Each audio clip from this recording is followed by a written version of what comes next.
আল্লাহ তাআলা রব্বুল আলামিন পবিত্র কোরআনুল কারীমের মধ্যে বললেন কুল্লু নাফসিন যায়িকাতুল মাউত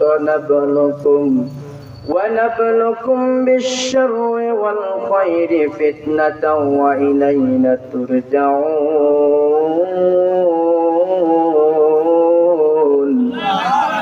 আল্লাহ তাআলা রব্বুল আলামিন বলেন প্রত্যেক প্রাণীকে মৃত্যুর স্বাদ গ্রহণ করা লাগবে, কোন প্রাণী মৃত্যু থেকে রেহাই পাবে না।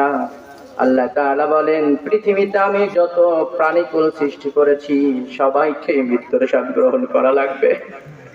ও মুসলমান, সুতরাং আজকে এখান থেকে বলতে চাই, যেহেতু আল্লাহ তাআলা রব্বুল আলামিন পবিত্র কোরআনুল কারীমের মধ্যে বলে দিলেন কোন প্রাণী মৃত্যু থেকে বাঁচতে পারবে না, এই জন্য আমাদেরকে সাবধান হওয়ার দরকার আছে না নাই?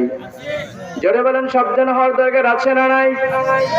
আল্লাহ তাআলা রব্বুল আলামিন পরের অংশে বলে দিলেন ওয়া নাবলুকুম বিশ-শাররি ওয়াল খায়রি ফিতনাতাও ওয়া ইলাইনা তুরজাউন। আল্লাহ তাআলা বলেন ওয়া নাবলুকুম বিশ-শাররি ওয়াল খায়রি, আমি মানুষকে ভালো এবং মন্দের মধ্যে রেখে পরীক্ষা করি, আর পরিশেষে আমি আল্লাহ তাআলা রব্বুল আলামিনের কাছে তোমাদেরকে আসতে হবে। কোথায় যাওয়া লাগবে? জোরে বলেন, আমার কথা কি বোঝা আসে? ভালো এবং মন্দের মধ্যে রাখার পরে আল্লাহ তাআলা রব্বুল আলামিন আমাদেরকে কবরের মধ্যে নিয়ে যাবেন, আমাদের মৃত্যু হয়ে যাবে। এই জন্য মৃত্যুর ভয় করার দরকার আছে না নাই মুসলমান? জোরে বলেন।